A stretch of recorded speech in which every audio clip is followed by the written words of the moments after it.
চাওক, এইটো এটা ডাঙৰ কনস্পিৰেচি আছিলে যে মোক টিকেট নিদিব বুলি। আৰু এই কনস্পিৰেচিটো আপোনালোকে যদি মনত কৰি চায় যে যোৱা 4 বছৰ ধৰি তেওঁলোকে এইটো প্লেনিঙতে আছিলে যে কেনেকৈ মোৰ টিকেটটো কাটিব। আৰু বিভিন্ন সময়ত তেওঁলোকে যিটো মোক যন্ত্ৰণা দিছে সেইটো এতিয়া আজি ক'লে ভাবিব যে টিকেট পোৱা নাই কাৰণে কৈ আছে, সেইকাৰণে মই আজি ক'বলৈ নাযাওঁ। মই প্ৰায়ে ৰিয়েকশ্যনো মোৰ পাইছে আপোনালোকে যে কি ধৰণে তেওঁলোকে আমাক নেগলেক্ট কৰিছে। আৰু এটা কথা ক'ম যে মোক যিটো ইছ্যু বনোৱা হৈছিল যে মই মোনাওলা কোৱাৰ বাবে মোৰ টিকেট কাটা গৈ আছিলে, মই নাভাবোঁ যে সেইটো ইছ্যুৰ কাৰণে মোৰ টিকেট কাটা গৈছে। সেইটো মাত্ৰ এটা এক্সকিউজ আছিলে। তেওঁলোকে মোক টিকেট নিদিয়াৰ এটা বাহানা আছিলে, মই ভালকৈ জানিছিলোঁ। আৰু মই ক্ষমা এইকাৰণে খুজিছিলোঁ যে এই আজিৰ যিটো পৰিণাম, সেই পৰিণামটোৰ আগতে মই ঋণমুক্ত হ'ব পাৰোঁ। কাৰোবাৰ মনত দুখ দি আহিছিলোঁ, সেই দুখটো যেন মই আঁতৰাই দিব পাৰোঁ, তাৰ বাবে মই ক্ষমা বিচাৰিছিলোঁ। আৰু মই সেই ষ্টেণ্ডটো মই ৰাখিছোঁ যে হয়, সেই সময়ত মই ভুল কৰিছিলোঁ, মই ক্ষমা বিচাৰিছোঁ। আজি মোৰ মনটো একদম হালকা হৈ গ'ল। গধূলি মই ভাৰতীয় জনতা পাৰ্টীৰ অফিচৰ কাৰ্যালয়ত যাম, মোৰ ত্যাগপত্ৰ দিম আৰু অহাকালিৰ পৰা মোৰ নতুন যাত্ৰা আৰম্ভ হ'ব। ছাৰ, আপুনি কিবা বিকল্প চিন্তা কৰিছে নেকি? কিবা ধৰি লওক দলত যোৱা এই মুহূৰ্তত মই একো নকওঁ, কাৰণ আগতে মই দলৰ পৰা ত্যাগপত্ৰটো দি মই ওলাই আহোঁ। কাৰণ যোনটো ঘৰত আছোঁ সেই ঘৰতে থাকি পেলাই মই একো কঠোৰ মন্তব্য নকৰোঁ। মই ওলাই আহি বাকী কথাখিনি নিশ্চয় ৰাখিম, মোৰ কি সিদ্ধান্ত হ'ব। আৰু সেইদিনা মনত কৰিব, যিদিনা মই ক্ষমা বিচাৰিছিলোঁ, মোক সাংবাদিক বন্ধুসকলে সুধিছিলে যে আপুনি টিকেটৰ লোভত ক্ষমা বিচাৰিছে নেকি? সেই সময়তো মই কৈছিলোঁ যে অহাকালি কি হ'ব কোনেও নাজানে, ক'ত থাকিম কেনেকৈ থাকিম কোনেও নাজানে। সেইকাৰণে কোনো লোভত কিন্তু মই ক্ষমা বিচাৰি নাছিলোঁ। মই মাত্ৰ মোৰ যিটো বোঝা লৈ মই আহি আছিলোঁ, সেই বোঝাটো মই ত্যাগ কৰিলোঁ। মোৰ যিটো ঋণ আছিলে সেই ঋণটো মই দি দিলোঁ। এতিয়া I am going to be a free man. আজি ৰাতিৰ পৰা মই এজন ইণ্ডিপেণ্ডেণ্ট মানুহ এজন হৈ যাম, মোৰ নিজ চিন্তাৰে। মোৰ কৰ্মীসকলৰ মোক যিসকলে ছাপৰ্ট কৰিছে, যিসকলে মৰম কৰিছে, আশীৰ্বাদ দিছে, আৰু হোজাইবাসীৰ যিটো আস্থা, সেই আস্থাটো লৈ পেলাই আগন্তুক মই সিদ্ধান্ত মই ল'ম। মোনাওলা ব্যক্তি বুলি কোৱাৰ কাৰণবশত আপোনাক এইবাৰ টিকেটৰ বঞ্চিত কৰিলে বুলি আপুনি ভাবে নেকি? মই একদম নাভাবোঁ যে মই মোনাওলা কোৱাৰ কাৰণে মোক বঞ্চিত কৰিছে। মোক যদি বঞ্চিত কৰিছে, একমাত্ৰ এজেণ্ডা হ'ল যে হিন্দুত্বৰ মাত মাতাৰ বাবে, হিন্দুত্বৰ কাৰণে কথা কোৱাৰ বাবে, এগ্ৰেছিভ হোৱাৰ বাবে মোক তেওঁলোকে হত্যা কৰিছে। এইটোতো একদম নিশ্চিত।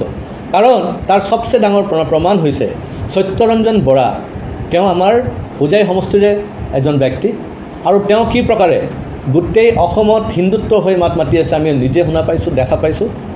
তেওঁক যদি ক'ব পাৰিছে, আমাৰ ভাৰতীয় জনতা পাৰ্টীৰ সভাপতিয়ে যদি ক'ব পাৰিছে যে তেওঁ আমাৰ দলৰ মানুহ নহয়, তাতকৈ ঘৃণনীয় কথা আৰু কি হ'ব পাৰে? তাতকৈ আৰু লাজৰ কথা কি হ'ব পাৰে?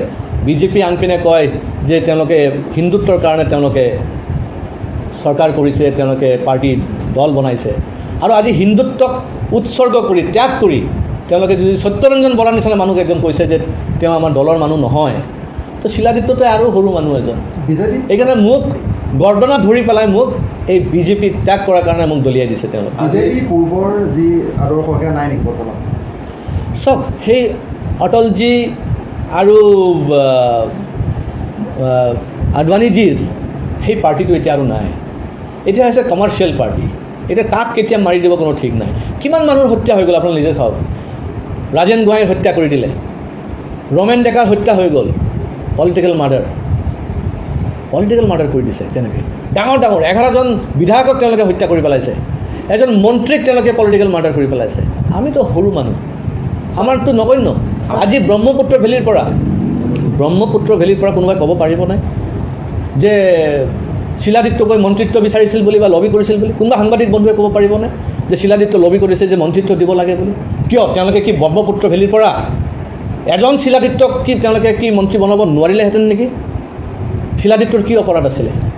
শিলাদিত্য হিন্দুত্বৰ কথা কয় এইকাৰণে, শিলাদিত্য হিন্দু শৰণাৰ্থীৰ কথা কয় এইকাৰণে মোৰ হত্যা হ'ব। তেওঁলোকে মন্ত্ৰিত্ব দিয়া নাই কিয়? কাৰণ তেওঁলোকে নিবিচাৰে যে শৰণাৰ্থীৰ মাতা মানুহ কোনো স্থান যেন নাপায়, তাৰ কাৰণে তেওঁলোকে সেই ব্যৱস্থা কৰি লৈছে। আৰু সেইকাৰণে আজি মই বলি হৈছোঁ।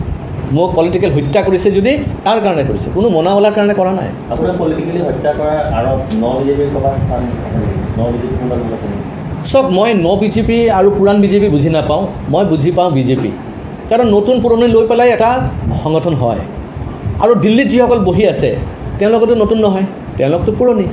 আজি মোৰ নাম ঘোষণা কৰিছে বা ঘোষণা কৰা নাই, সেইটোতো দিল্লীৰ পৰাহে কৰিছে। সেইকাৰণে দিল্লীৰ নেতৃত্বটো মই দেখি আছোঁতো নতুন নহয়। তেওঁলোকেতো আৰু কোনোবাই মানে যোৱাকালি বা পৰহি জইন কৰিছে তেনেকুৱাতো নহয়, তেওঁলোকতো মানে পূৰা বেকগ্ৰাউণ্ড আছে, ভাল বেকগ্ৰাউণ্ড আছে তেওঁলোকৰ। সেইকাৰণে মোৰ তেনেকুৱা ধৰণৰ কোনো আৰু কথা ক'ব বিচৰা নাই। কাৰণ মই 30 বছৰ এইটো দলত কাম কৰি আহিছোঁ। আৰু এইটো হয়, আজি বিজেপি মোক বিধায়ক বনাইছে, আজি বিজেপিৰ কাৰণে মোক মানুহে চিনি পাইছে, আজি হিন্দুত্বৰ কাৰণে মানুহ মোক চিনি পাইছে, আজি সংঘৰ আদৰ্শত বিশ্বাস কৰাৰ কাৰণে মানুহ মোক চিনি পাইছে। সেইকাৰণে মোৰ কোনো ধৰণৰ আক্ষেপ নাই বিজেপি আৰু সংঘৰ প্ৰতি। কিন্তু কিছুমান ব্যক্তিৰ ৰাজনৈতিক লাভৱানৰ কাৰণে, ইণ্টাৰনেল কাজিয়াৰ কাৰণে তেওঁলোকে মোক পলিটিকেলি হত্যা কৰি দিলে। কালিলৈ আপুনি বিজেপি ত্যাগ কৰিব, বেলেগ এটা ঠিকনা আপোনাৰ হ'ব। এই যে বিজেপিয়ে যে কৈছে 100+, আপোনাৰ দৃষ্টিত, আপোনাৰ ধাৰণাত তেওঁলোক কিমান দূৰ সফল হ'ব? মই এই বিষয়ে এতিয়া একো মন্তব্য নকৰোঁ, কাৰণ মই এতিয়া দলৰ পৰা মই ত্যাগ কৰা নাই।